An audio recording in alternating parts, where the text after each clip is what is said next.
This is Hemant. And Jessica. And you're listening to the Friendly Atheist Podcast. Please go to patreon.com/friendlyatheistpodcast. How are you? You know what? I can't complain, Hemant. I finally got a haircut. I'm very excited about that. Congrats. How are you? I'm okay. I was working for the past hour or so on a crazy story that I want to talk about first because I have not seen this reported anywhere in the U.S. media. So check this out. The Jehovah's Witnesses have a policy called disfellowshipping. Scientologists have something similar. I think to a lesser extent, Mormons have it as well. But basically, if you are part of their faith, but then you choose to leave it for whatever reason, they're not just not happy with you, they actively shun you. So if you're an ex-Jehovah's Witness and you're about to get married, your parents are not going to come to your wedding if they belong to the faith. Mm-hmm.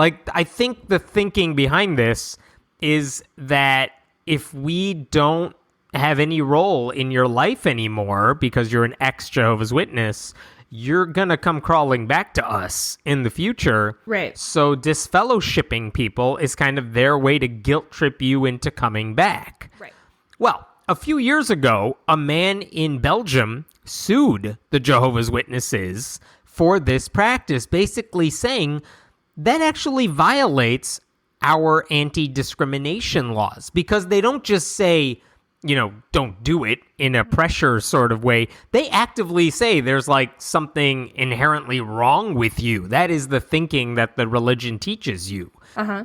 And that would not fly in the United States. Religion can allow you to get away with just about anything. Mm-hmm. But for a while, this has been going back and forth in Belgium. But this week, they issued a ruling on the matter, and a Belgian court basically fined the Jehovah's Witnesses 12,000 euros. What? And actually, I've heard some stories that say because of a legal thing that's not important, it's actually more like 96,000 euros for inciting hate against people who have walked away from the religion. They violated, the anti-discrimination laws of Belgium. Okay. Which is insane to hear any judge say, in a, wow, I can't believe they actually did that sort of way. Here's what the judge said. The association, the Jehovah's Witnesses, propagates the exclusion policy to its local faith communities and thereby jeopardizes many pillars of our fundamental rights. At no point did the religious community consider the very adverse consequences for the victims. ... Religious rules are not above the law in our society, which is amazing because I can't remember ever hearing a court in the U.S. saying religious groups cannot get away with whatever it wants. Right. So it's insane. One of the plaintiffs in the case actually said to the judge, she's I think in her mid-60s now. Mm-hmm. She said, I was kicked out when I was 21 because I liked someone who was outside the faith, and they basically kicked her. I don't know how serious that was, but she said they label you as a perpetrator when you are actually the victim. Families are torn apart by that imposed, impossible choice between family and God. And amazing that actually happened.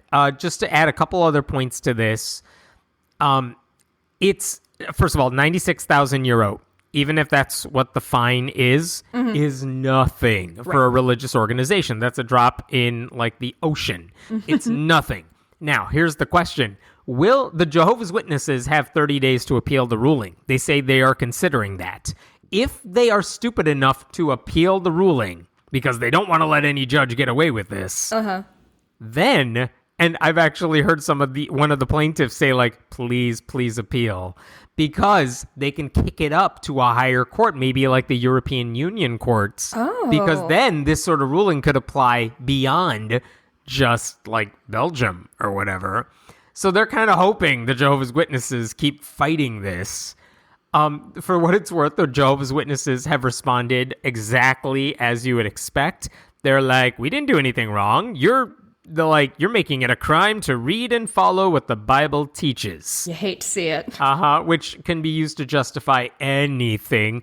They also cited in a one-page statement, they cited a professor who said the government shouldn't be interfering in the decisions made by adults. But the problem, basically saying these are like adults who made their decisions because just because some people decide I want to basically blacklist my own family members, you don't have to like it, but that's their decision. But the problem with that, as many of the former Jehovah's Witnesses pointed out, is they are baptized into the faith before they are legally adults. Sure.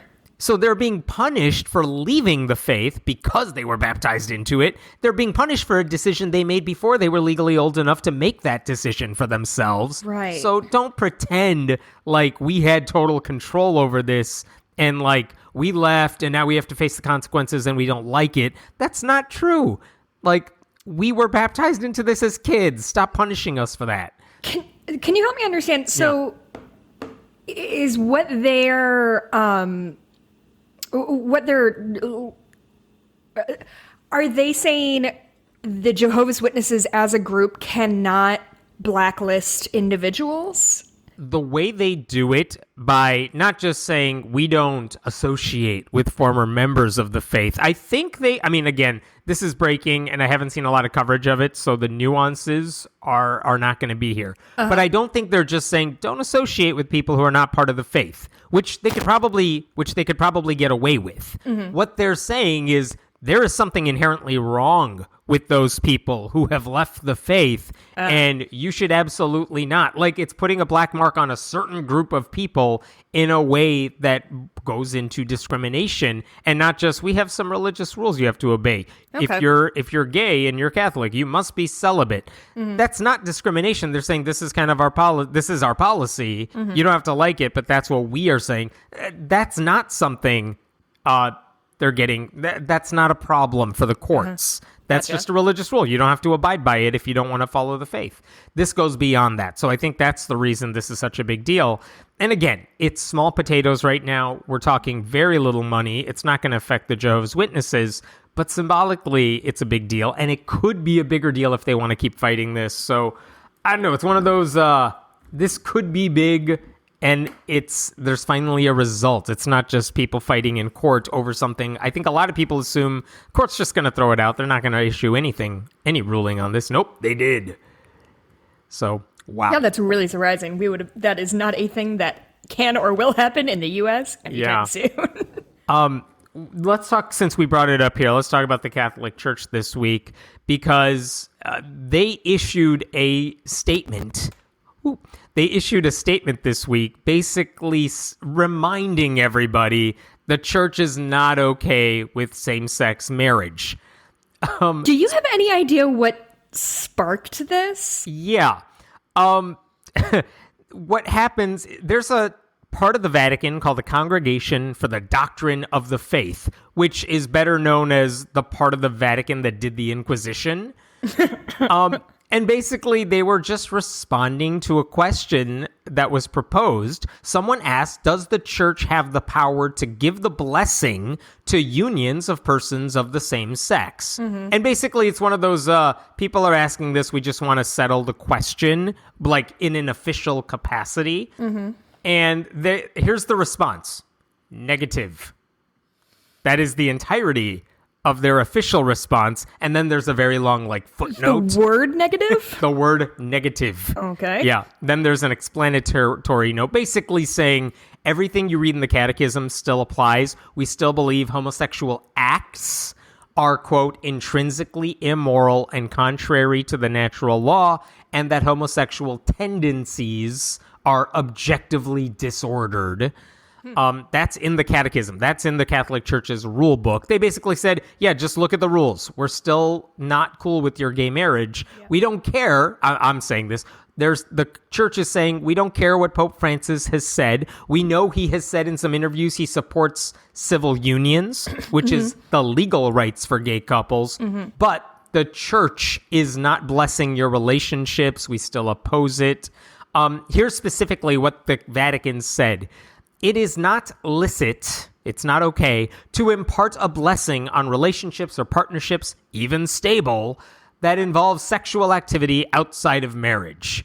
Blah, blah, blah. It's not ordered to the Creator's plans. And then they added, God, quote, does not and cannot bless sin, which is kind of weird to hear from the Catholic Church, because if anyone knows about sinning and being able to get away with that, like... Yeah, once again, we find ourselves in the Catholic Church with, like, this very laser-like focus on the gay community, in spite of the fact that the Bible says very little about the fact that it's a sin. Like, they're really going to cling to this one until the whole ship goes down, huh? Yeah, they have so many opportunities to say, look, we've been misinterpreting it. God wasn't wrong, but man was wrong. They could have done it, as so many Christian denominations have. And the thing is, I think if they had done it like that, of like, oh, we just found these new Dead Sea Scrolls that say something different.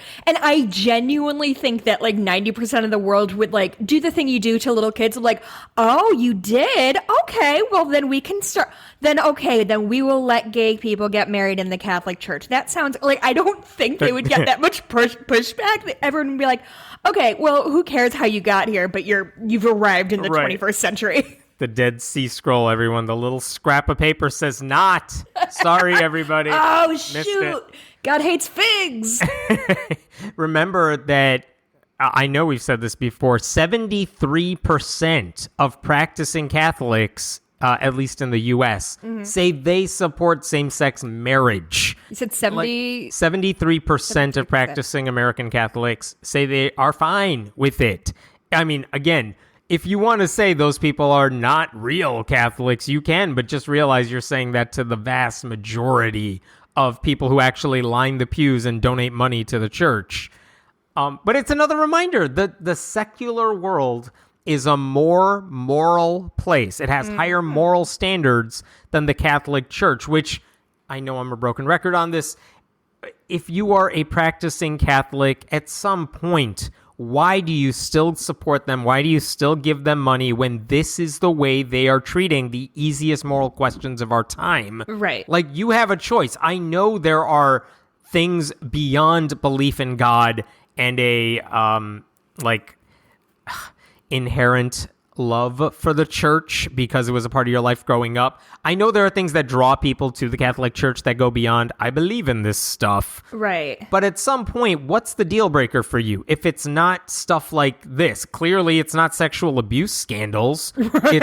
It's not the stance on marriage equality. It's not their denial that trans people exist. Right. Like, at what point do you decide it's gone too far? Because all of these people who are still Catholic, like, they're proud of it, and they shouldn't be. Mm-hmm. Well, and what's kind of interesting that's happened, and I'm curious what the sort of the fallout of this is going to be, because apparently there's a group of Roman Catholic priests in Austria, I think. Yeah, Austria. And I can't find their name for some reason, but they're a group that is basically pro-gay rights within the Catholic religion. I believe it's called the Parish Priests Initiative. But I think you're right. They are fighting to say we're cool with it and we're priests. Like, we're fine with gay marriage. Yeah.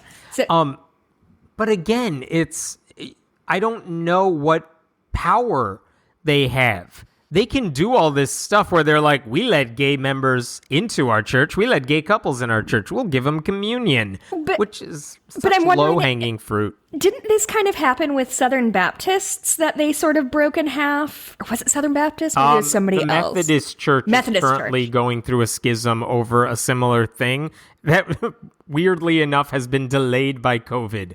The schism has been postponed for a little longer. All right, guys, stay in your spots. Mark where you're standing. We'll come back in a year. Yeah. But yeah, these guys said, we, the member of the Parish Priests Initiative, I guess I could have found that title if I'd looked a little harder, are deeply appalled by the new Roman decree that seeks to prohibit the blessing of same-sex couples, which I don't know if that's an accurate statement. It's not a new decree. It's just like a reminder, right? Yeah, it's a reminder. This is a relapse into times we had hoped to overcome with Pope Francis. We will, in solidarity with so many, not reject any loving couple in the future who asks to celebrate God's blessing, which they experience every day, also in a worship service. Like, that's fine. Have solidarity with same-sex couples. But again, just to be clear, those couples will not be allowed to, like, have a wedding in the Catholic Church, which is the Catholic Church's prerogative. Right. But let's not pretend like these priests are saying, we oppose the bigotry of our church. By the way, we are going to remain in our church. Mm-hmm. Like, okay, I know what side you're on. I don't care what you say. You're not changing it. And I don't get the love for Pope Francis here. I know he has said nice things rhetorically about gay people. Who am I to judge? All that sort of stuff. There was, in the list of things that didn't age well, there was a cover of the LGBTQ publication, The Advocate, years ago when he was first elected. And he said the who am I to judge thing, where they announced him like ally of the year or something, like person of the year in the gay community is Pope Francis. It's like, dude, what? And that was the reaction from everybody at the time. But again, he's right there with them. This is what he supports. He's the one saying, no, gay marriage is not okay in the church. Right. He will, but that's not what he says out loud. He'll say, gay people are awesome. Dude, go ahead, finish the sentence. Mm-hmm. Nope, he's gone. Yeah. Like, he is not your friend here. He's not good on this issue. Well, and the people who want to like him are prone to say, no, he's cool with it. No, he's not. And I understand the instinct of if you have spent your life or your adult life trying to reconcile your sexuality, which is a part of you and absolutely natural, with your religious beliefs. As soon as, Pope Francis kind of cracked the door that, like, I don't think gay people should be murdered in this street, they're like, yes, finally, fine, and just are, like, grabbing everything they can. But and I get it. Like, if your Catholicism is important to you, it must be extremely troubling to be reminded day after day and week after week that, like, oh, you're actually super not wanted here. So it makes sense that they saw, I wonder if they were just trying to, like, strong-arm Pope Francis is like, hey, everyone loves you. You should love gay people too. Like, we're gonna throw you a parade. You wanna endorse gay people as existing? That would be so great. But yeah, it's nope. And I think I can't. I am willing to guess that post Pope Francis, whenever we lose him or he steps down, I do not think we will get another like cool liberal pope. I bet we're going to go back. I bet the pendulum's going to swing a little bit back towards a more conservative pope. So I think if Pope Francis has kind of driven the nail into that coffin, so to speak, I do not think we're going to see much movement from the Catholic Church. He's like the Joe Manchin of the Catholic Church. Like, sometimes he's just like that. He kind of does the right thing, so you tolerate him, but like at the end of the day, he's not really your friend. Yeah, and like, it's a lot of you scratch my back, I'll scratch yours, but maybe I won't. And also, I think the filibuster is cool, so I don't think Pope Francis has as strong an opinion on the filibuster, though. Oh my God, we're so screwed. Charlie Kirk. Remember there was a Falkirk Center at Liberty University, and it was the dumbest thing ever created? Uh-huh. The Falkirk Center for Faith and Liberty was created by Jerry Falwell Jr. and Charlie Kirk, the conservative activist, and they named it after themselves because they're very cocky. The Falkirk Center, and then Jerry Falwell had a scandal of all crazy kinds, and then it's like, okay, he's gone. We've covered that story to death. But also, why is it still called the Falkirk Center? Because fall is gone. Uh-huh. Well, guess what they did this week? They basically made it public. Kirk Center. They announced this week, oh yeah, a while back we decided to fire Charlie Kirk. We didn't tell anybody this publicly, but we didn't renew his contract for another year. That's the way they phrased it. We didn't renew his contract. We are basically going in another direction, which means of Fall and Kirk, neither are part of it. Are they renaming it? Yes, they are. The Falkirk Center will now be known, wait for it, the Standing for Freedom Center.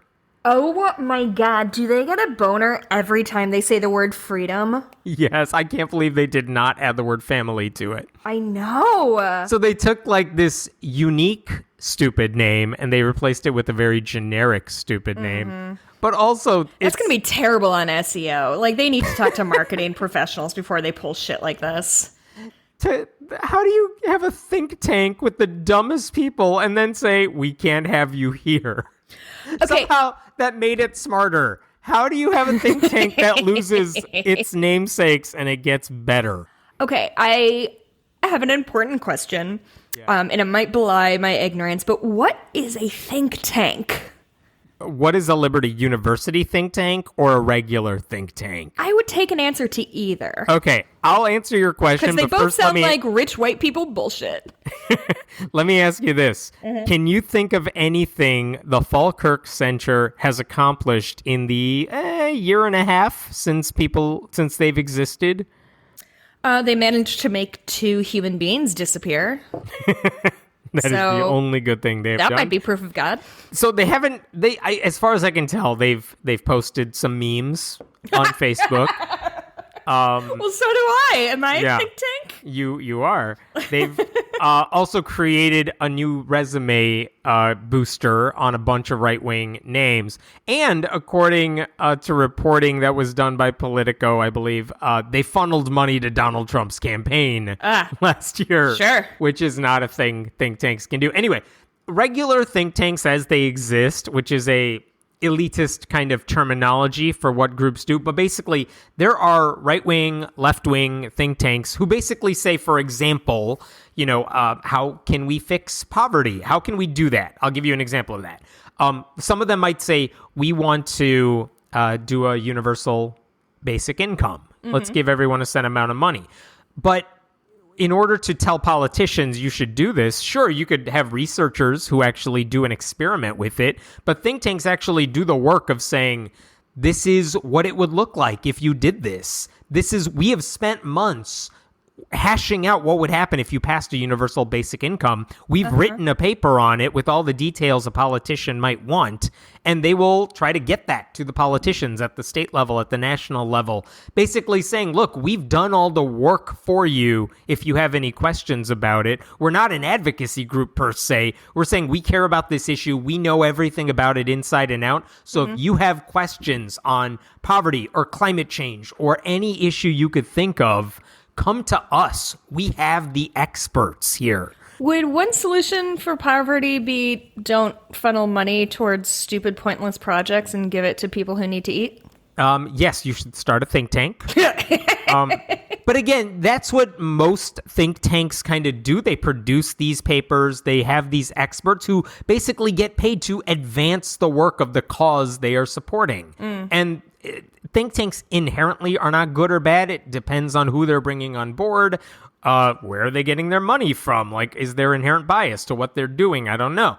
It depends. There are good ones and bad ones, but the Liberty University one did not produce any white papers, like just in examining some policy decision. They didn't publish any like in peer-reviewed publications. There were no articles. Like if you go to their website, good luck finding a list of all the stuff they accomplished.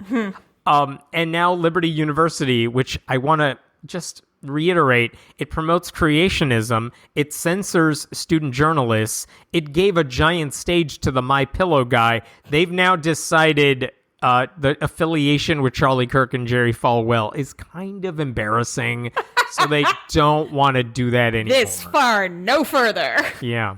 So, hilarious to me that Charlie Kirk got kicked out of a think tank named for Charlie Kirk. I also love this, like, that these people are so obsessed with rallying against cancel culture, and all they fucking do is cancel shit.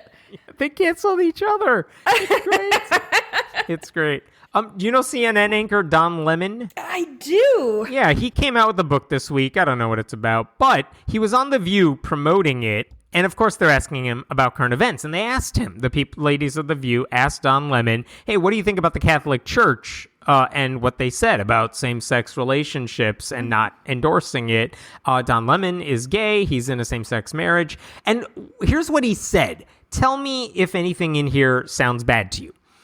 The Catholic Church and many other churches really need to re-examine themselves and their teachings because that's not what God is about, ... I would say to the Pope and the Vatican and all Christians or Catholics, go out and meet people and try to understand people and do what the Bible and what Jesus actually said, if you believe in Jesus, and that is to love your fellow man and to basically judge, not lest you not be judged, whatever the phrasing is. No, you he didn't actually, yeah. So that's kind of what he said. Not really controversial. He said some version of it before. It's a very like, if you're Christian, then be nicer. That's kind of his shtick. It's very like anodyne, and I don't actually care for the religious part of it, but whatever. There's nothing wrong with what he said. You would think most people listening to that would say, yeah, if we're Christian, we should be less judgmental. That's what our faith teaches, whatever. So the Illinois Family Institute, a Christian hate group, they got furious at what Don Lemon said. So mad. Because he said we should love our fellow man. And that, how dare you say that's what Jesus said. I can't think of anything worse. Yeah, they're so mad at this idea of tolerance. Here's what I'm going to quote.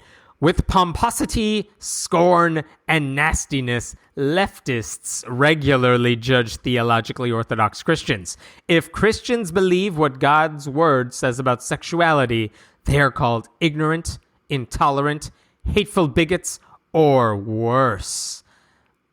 Basically, it boiled down to how dare you tell us to stop being intolerant of our intolerance sort of thing. Yeah, no, this is a really good look. How do you optics of this are so good.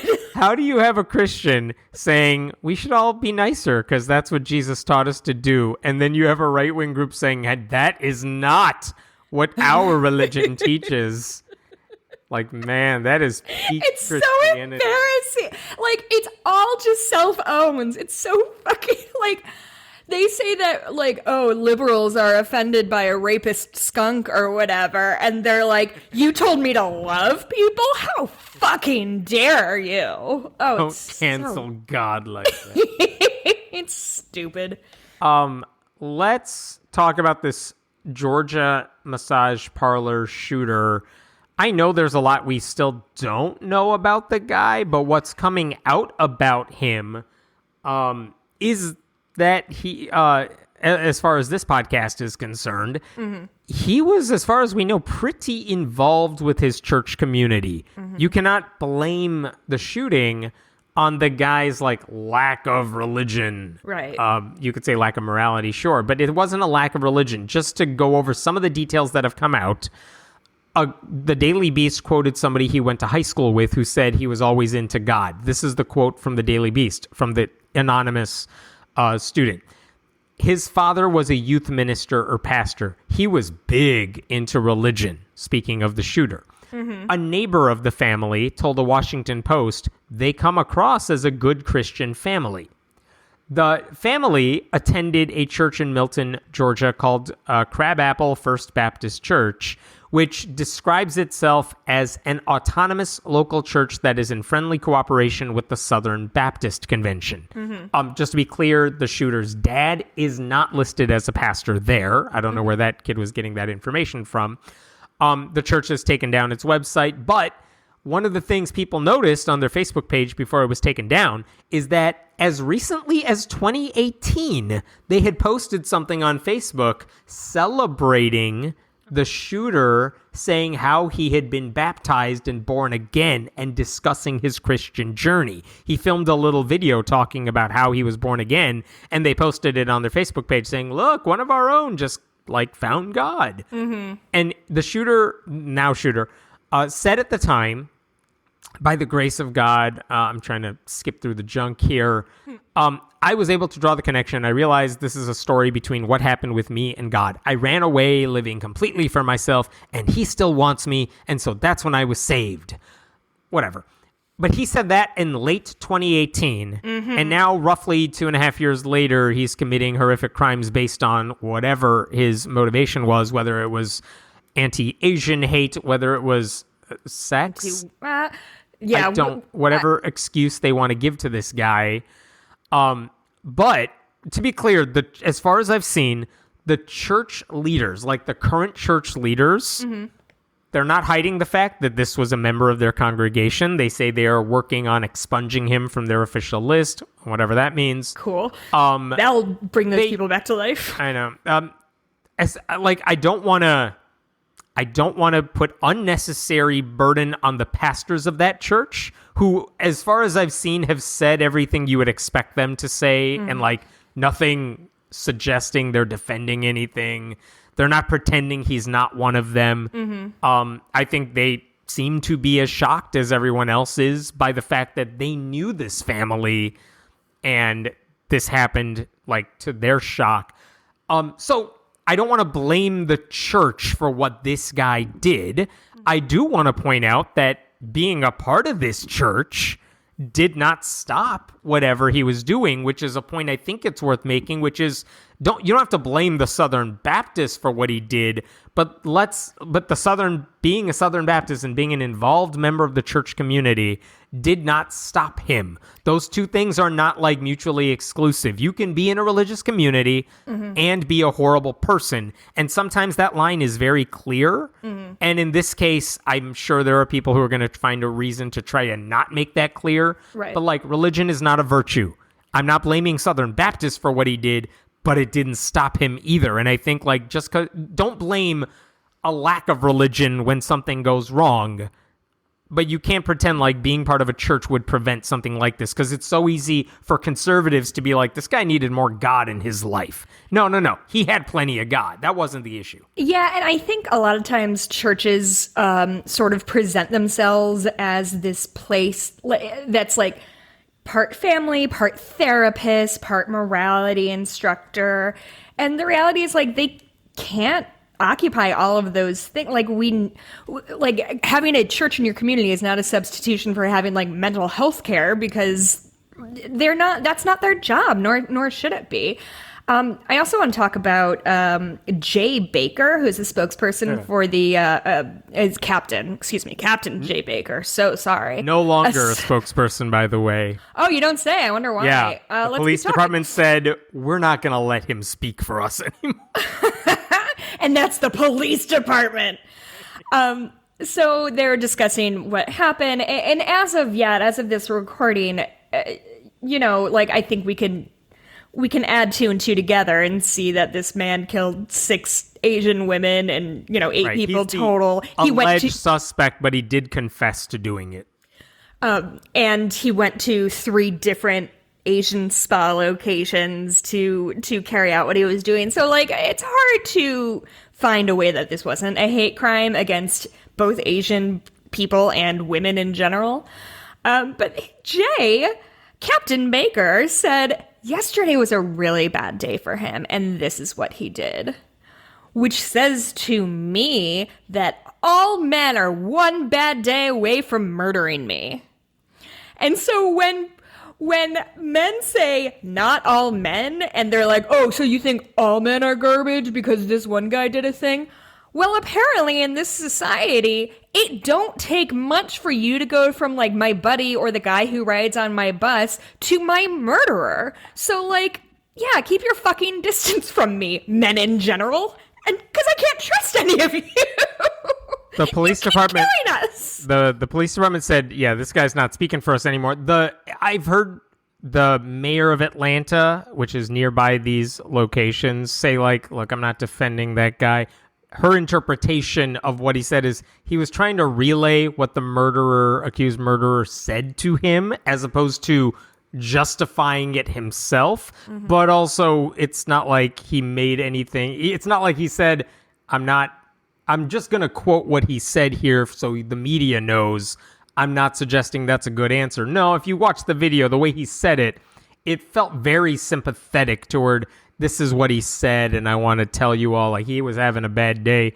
Like, even if you were quoting him, you could have said, like, obviously that's not a justification. He didn't say that, which is why it was such a weird thing to hear. But apparently, reportedly, he told the police that he was, quote, pretty fed up, And, quote, at the end of his rope at the time of his crimes, quote, he made indicators that he had some issues, potentially sexual addiction, and may have frequented some of these places in the past, and that he may have been lashing out, and that he saw those massage parlors as a, quote, temptation for him that he wanted to eliminate.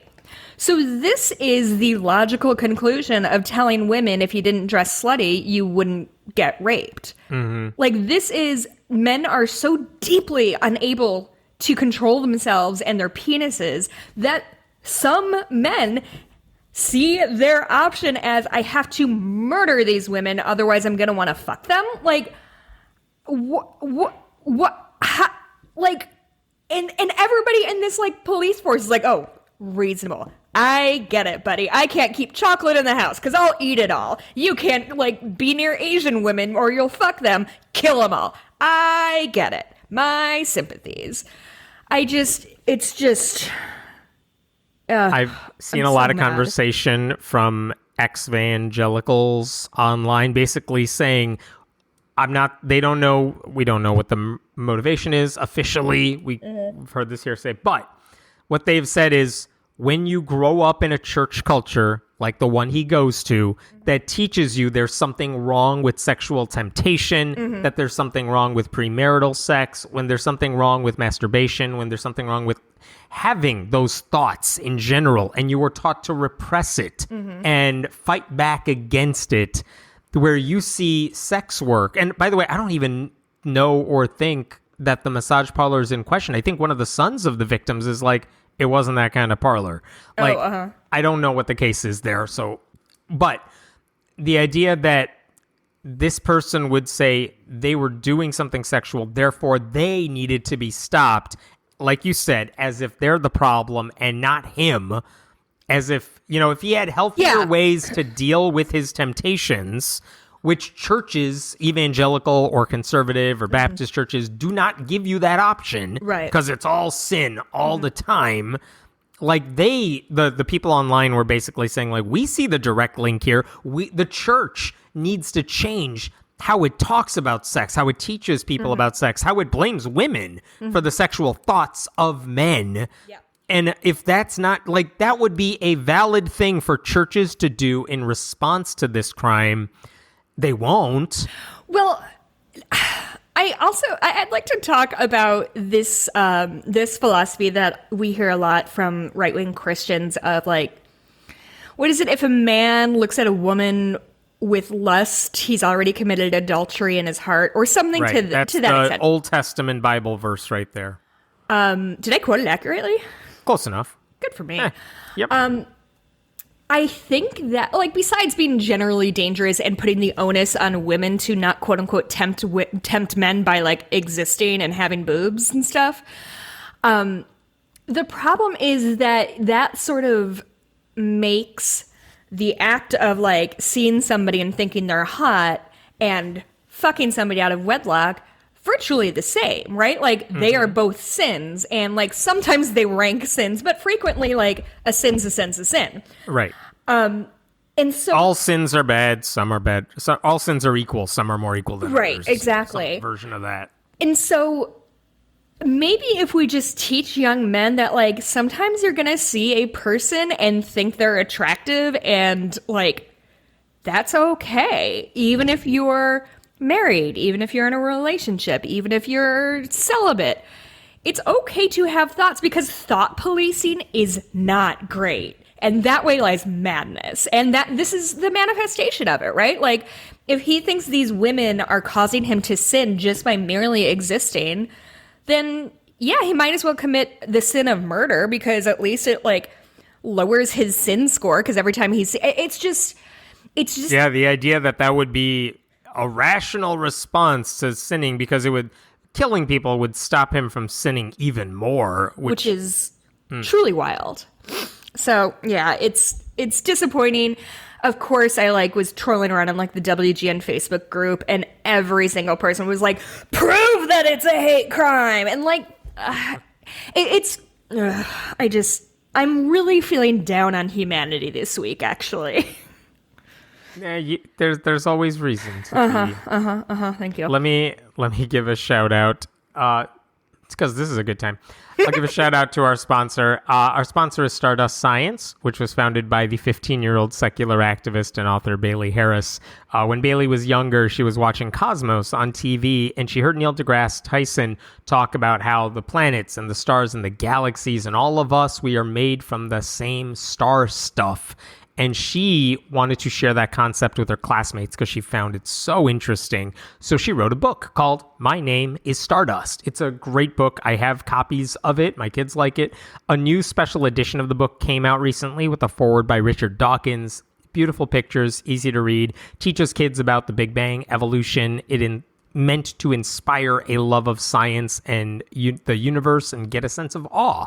And if you go to stardustscience.com, use Friendly Atheist for 10% off. You could use that for anything, or just click on the link in the show notes. I want to bring up, I'm debating which of these stories I want to do just so we don't run out of time. This one struck me as very weird and surprising. Okay. Bob Jones University is a private Christian school. They don't make the news a lot these days, but this week its president, Steve Pettit, basically, I'm going to paraphrase here, he basically said, listen, you don't hear me talk about political issues very much, but I'm going to use my platform to talk about something very important. And he was basically denouncing the Equality Act, which has passed in the House. It is awaiting debate in the Senate, or it's being debated in the Senate. And what it would do is it would extend civil rights laws to apply to LGBTQ people. That would mean it would prevent anti-LGBTQ discrimination in areas like employment and housing and education. So, of course, conservative Christians are opposed to that because they want those people to be discriminated against in all those areas. So here's what Pettit said.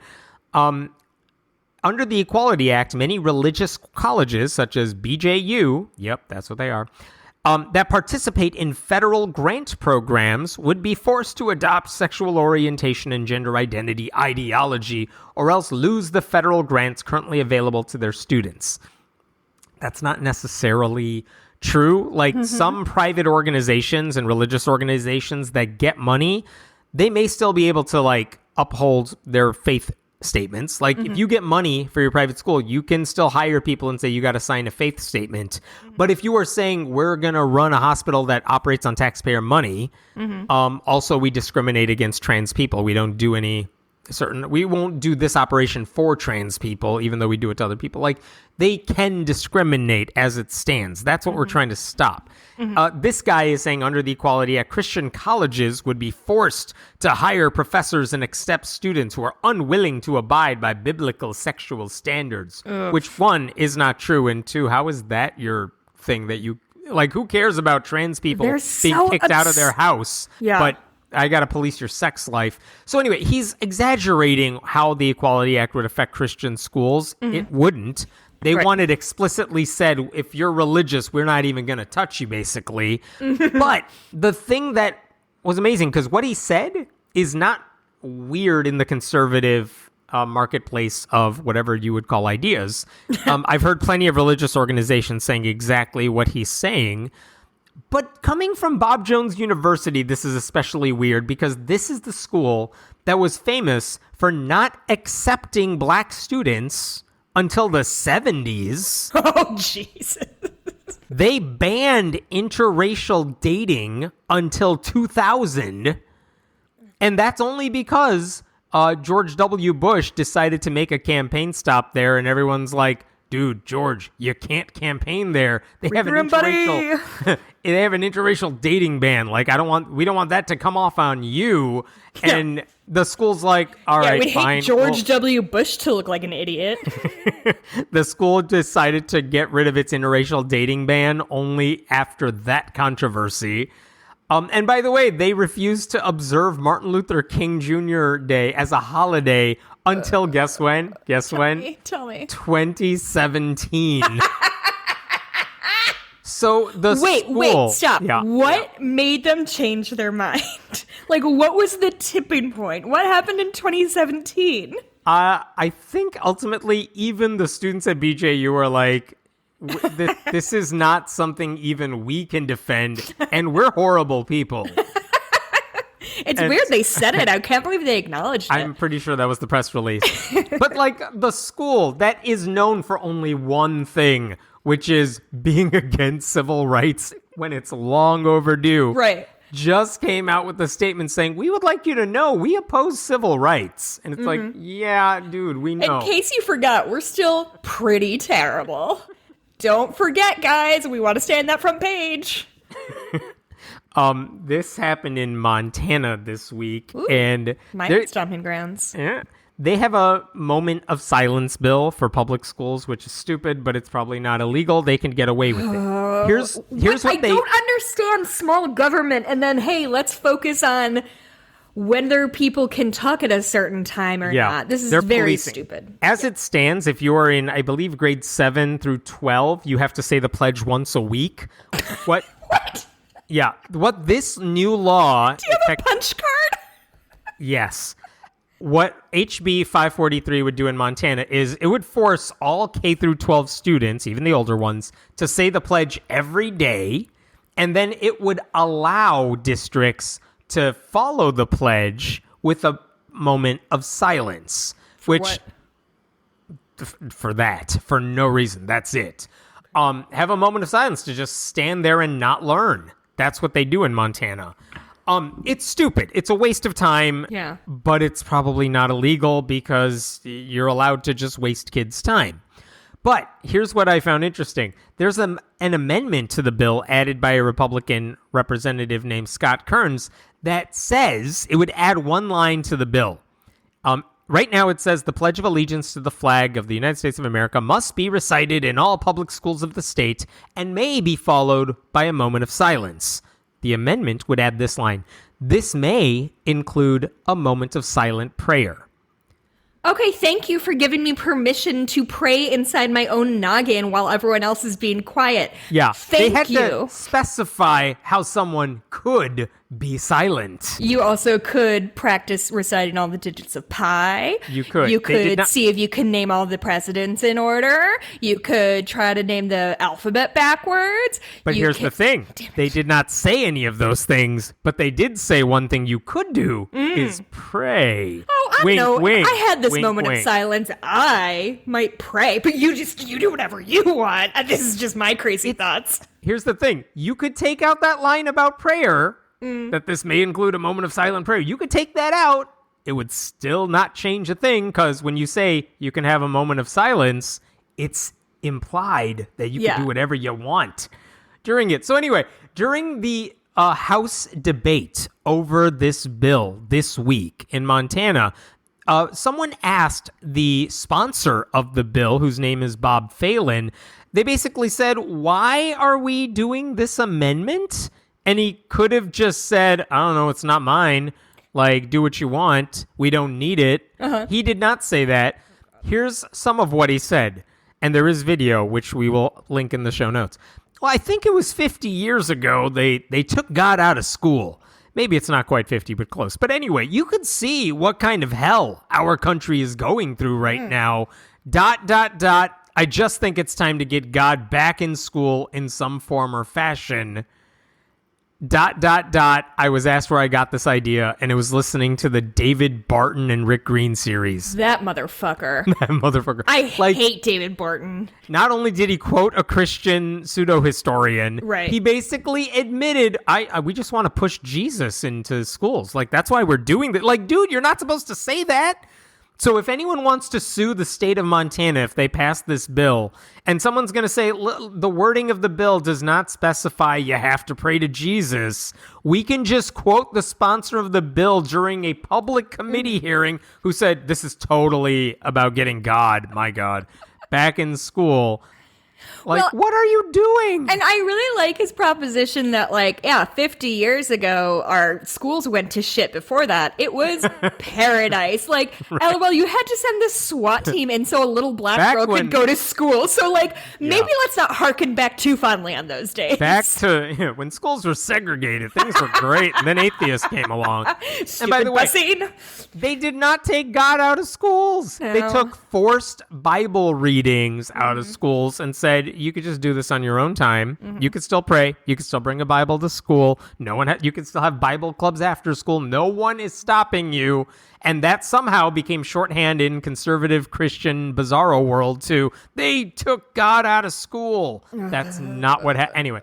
That's happening in Montana. That I don't know if that amendment will go through, but if it does, a lot of church state lawyers are going to be very excited. They'll have some work in front of them. In Florida, here's another bill. Unnecessary, but it's happening. Let me give you some backstory before I tell you what's going on now. A couple of years ago, there was the state football championship. And any state that has a big high school football scene knows that you can't pit like the biggest schools in the state, which have the cream of the crop in terms of athletes to choose from, against tiny schools that kind of take everyone on who wants to play for the team.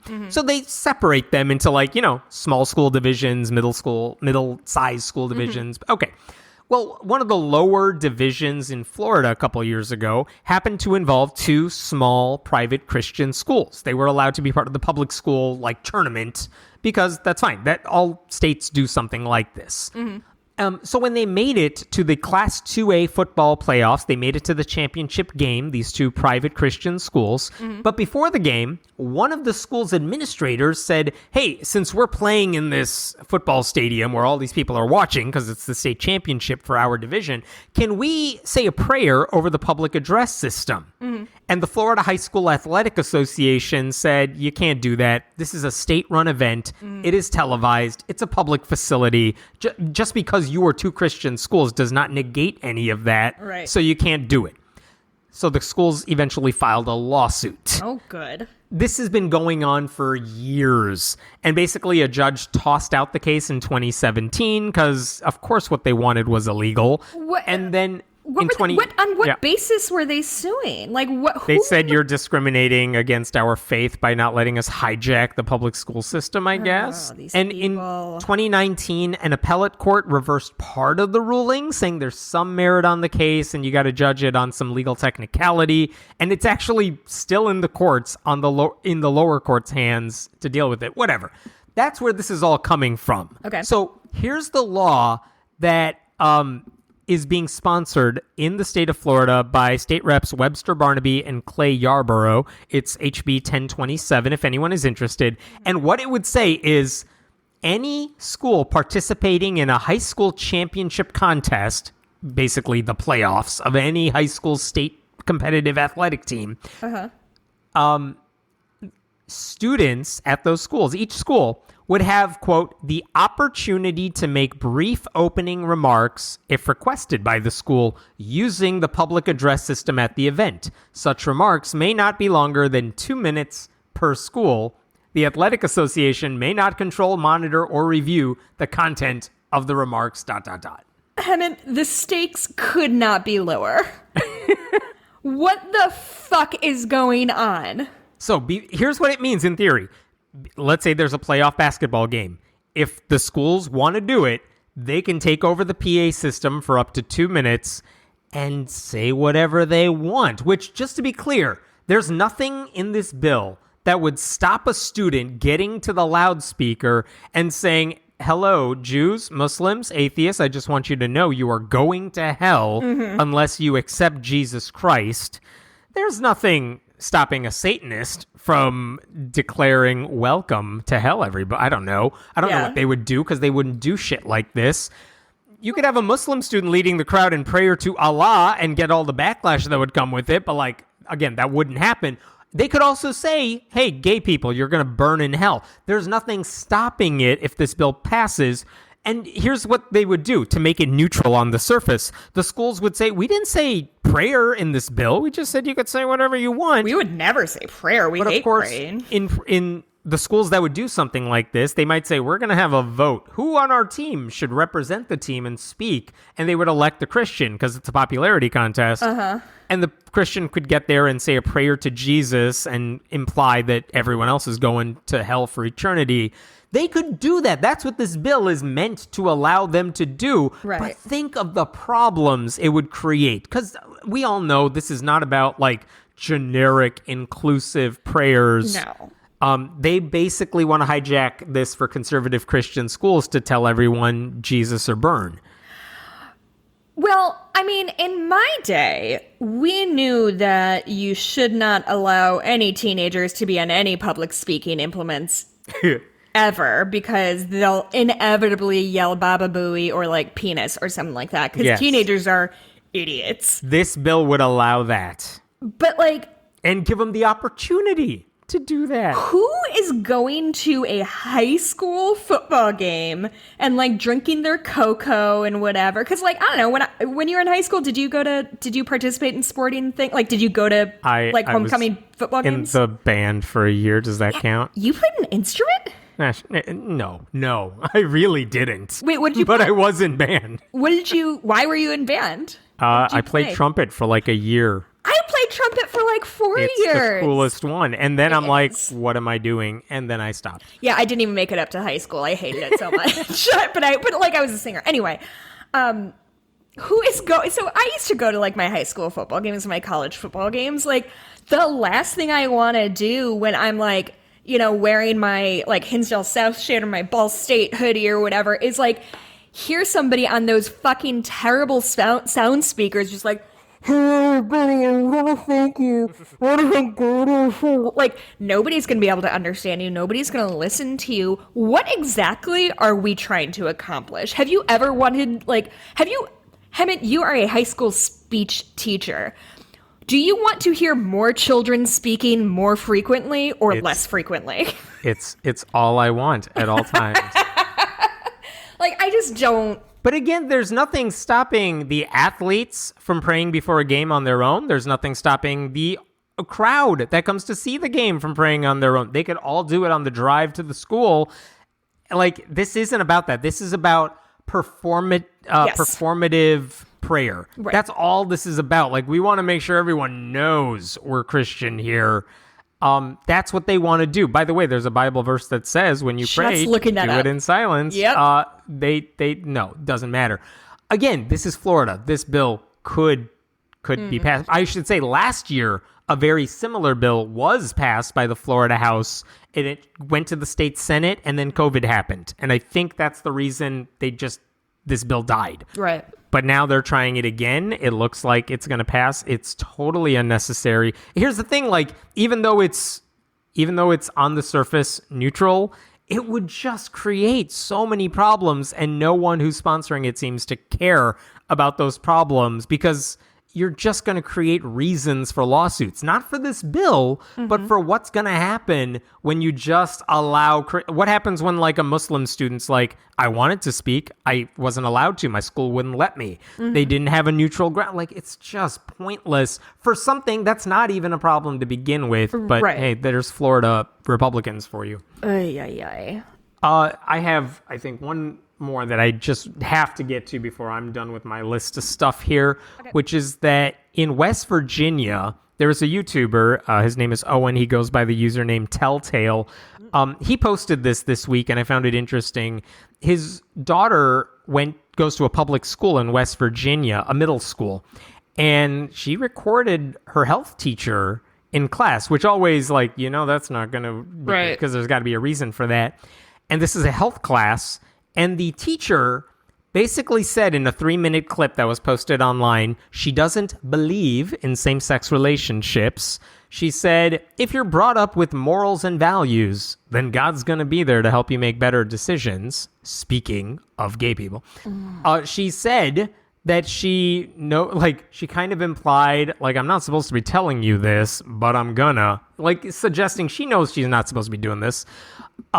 She also, what was the other thing she said? God would help you make better decisions about how to handle your hormones. Basically, and she also said, when should you have sex? Answer, after marriage. Like, all this stuff that you cannot say in a public school classroom. She said it. The video was posted online. The audio, I should say, was posted online. It bleeped out the teacher's name because the goal here is not to harass the teacher. It's to get the school to do something about it. And the Freedom from Religion Foundation sent a letter to the superintendent of the schools with the audio, saying this is absolutely crossing every line. The FFRF said this health teacher's religious screed is both shockingly unlawful and ethically impermissible. And the question is, like, this is caught on audio now. Right. How long has she been doing this and gotten away with it because students did not have the wherewithal to say, I know you shouldn't be doing this. I'm going to record you doing it, and I know who to give it to so this can get exposed and stopped. Not a lot of students know how to do all of that, and now it happened. We're waiting for a response. But the question is, like, how long has this teacher been using her...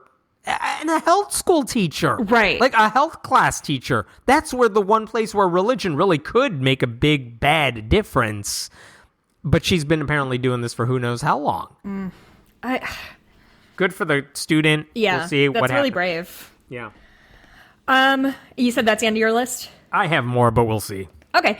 I would like to first talk. I actually wish I brought this up earlier because Senator Lindsey Graham is real excited to remind us that he's homophobic as fuck. So we talked a little bit about, or did we? Not Lady G. I know. Can you believe it? So the Equality Act passed through Congress, and now it has to pass through the Senate. And Pass through the House, yeah. Yes, thank you. Anyway, so essentially, so there's a reason that we all have been recently talking a lot about getting rid of the filibuster, and the problem is this: the Senate currently has a majority. That we have 50 Democratic senators with, plus the vice presidency gives us a majority, but Lindsey Graham is real fucking mad about it, and he does not want this Equality Act to become law. So he said he wants to filibuster it, even though he does not have the majority. He thinks that his opinion is more important than the majority of voters, which, fine, Lindsey, do what you need to do. He said that he will filibuster until I fell over to make sure the Equality Act doesn't become law, destroying the difference between men and women. What does that... When you hear destroying the difference between men and women, what does that mean to you? Just mass genocide everywhere. Oh, shit. Okay. I was just thinking gender-neutral bathrooms, but... Yeah, that's... In sports. Conservatives never cared about sports. They will just, like, make fun of the WNBA. But when they saw it as a chance to, like, lash out against trans women... They're like, oh my God, we need to protect women's sports. Yeah, they're always very concerned about like high school girls basketball championships or whatever. Yeah, like you'll never, like suddenly Tucker Carlson, that's his, I care about high school girls sports. That's my only thing that I care about now. Which, meanwhile, I'm curious what they had to say about Title IX when it came out, which made sure that there were opportunities for female athletes. They're against the Equal Rights Amendment now. Yeah, they're assholes.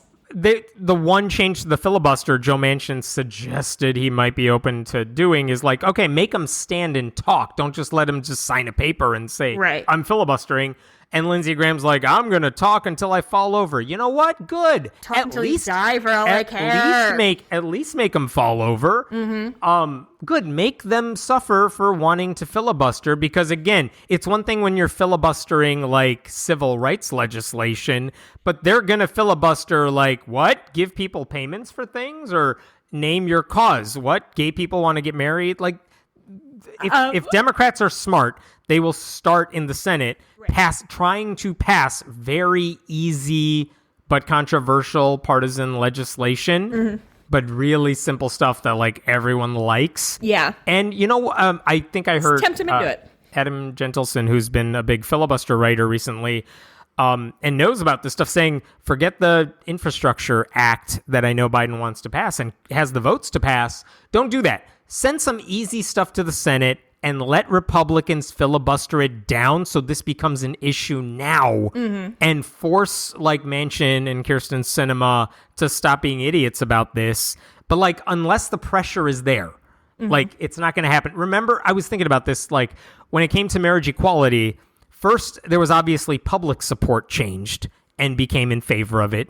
Then Joe Biden, accidentally, I think, came out and said he supported it. Then shortly after, Barack Obama said, yeah, I'm fine with like marriage equality. Right. And then the Supreme Court said it was legal. Like, there's a lot of dominoes that had to fall, and it took way too long if you're waiting for that to happen. But the one thing that's happening is, like, everyone knows the filibuster is an issue that needs to be dealt with. Democrats know that. Joe Biden, weirdly, knows that. And it's like, again, I will be open about saying both of us did not support him in the primaries, but man, he's been so much better than I thought he was going to be. And on this issue of like many others, like he knows the progressive position on this is the right one, which is get rid of the filibuster. It's nothing but a thing to keep racist legislation intact. Right. And so he's like, no, we need to change it. Chuck Schumer is like, yeah, we need to change it. We will change it. Then they're like, how are you going to do it? And then he changes the subject. Like, he knows that it has to change. But the question is, how do you get the two idiot Democrats to do the same thing? Right. And the thing is, well, you show them, you give them clear evidence. Republicans are not your friends on anything. Yeah. They're going to vote down sensible things. You will not be able to pass anything. And you make it hurt for them and Democrats in general, and just get the public pressure going. And it looks like the pressure is coming. Right. Like, everyone knows that if you get to this time next year, when campaigns start heating up and gerrymandering kicks into high gear for those state seats and Congress could change hands and you got nothing to show for it, it's going to be too late. Right. It's not too late yet, but there's a limited window when you can get a ton of shit passed. And if the filibuster doesn't fall, like, good. I mean, Democrats need to realize that. So you know what? If you can change the rules a little bit to make Republicans have to stand and literally filibuster, and Lindsey Graham falls over and Mitch McConnell's like, what? This is crazy. Good. Make them do it. Mitch McConnell ends up on his back on his little shell and he can't get up. And he's like, help me. And everyone's laughing at him. Can I pitch a very funny comedy skit idea that I just came up with? I'm listening. Somebody re-edits Mr. Smith Goes to Washington. Yes. But instead of that big climactic scene where he's filibustering and sweating and it's so inspiring, he just like signs a sheet of paper that says he's going to filibuster, and that's the end of the movie. I think that would be very funny if anyone wants to get at that. Educational too, yes. I'm going to give you all that idea for free. Get at me, SNL. Last thing I wanted to talk about today is I'm hoping that this ends up being kind of a nothing burger, but right now there's a bit of a trend. Have you heard the expression super straight? I had not heard it until you sent me a link about it. Okay, so I had heard it kind of bopping around on a few pro-inclusion groups that I'm in.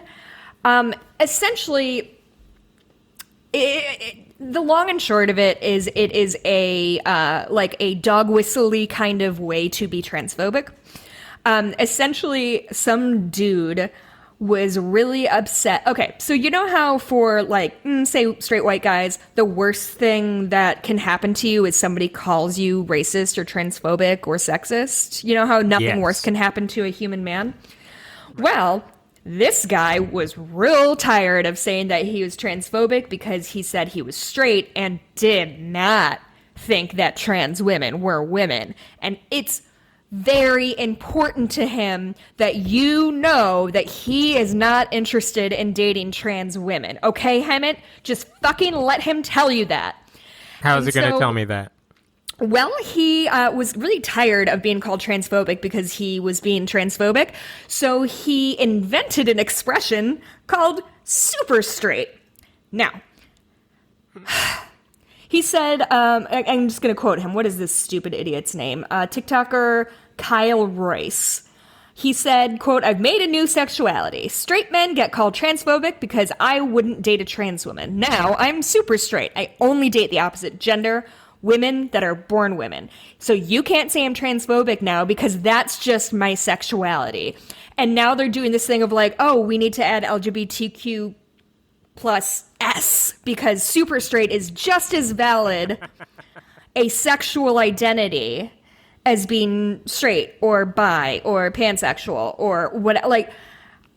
it's so dumb on its face because I don't like when a guy says, like if a man says I'm gay, it generally means I prefer to date men. It doesn't mean I do not date women. Like, you don't identify your sexuality by exclusion, or I don't anyway. I don't say, oh, I don't date women. I say I generally date men, and I have not dated a woman.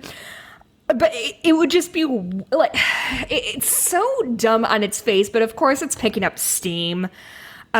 He said that he never meant to be hateful toward anyone, but of course has caught fire on like 4chan. It's just, and so now they're like trying to make it spread. They're saying that you're only like, they have a Twitter handle, supa_straight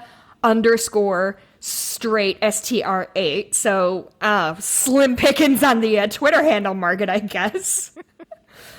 But he said, do you know super straight women are murdered oh, somebody said that. That's a goof. Anyway, it's very dumb. And it's just literally made to exclude trans people. What's the next step here where they're like, I only date this color women and between these heights, and I exclude everyone else because I'm super, I don't know, boring? What? Yeah, it's so, like, if I said, I date men, I do not date black men, you would rightly call me a racist, because that is a racist thing to say, because I am excluding an entire group of people from a potential mate or friend or whatever just because of the color of their skin. Now, similarly, if I said I only date men versus I do not date trans men, that is excluding trans people, and it's fucked up. And honestly, is it that big an issue in your life that you're constantly talking about how you would never date a trans person? So much so that you've been called transphobic, so much so that you had to invent a sexuality. I have an idea.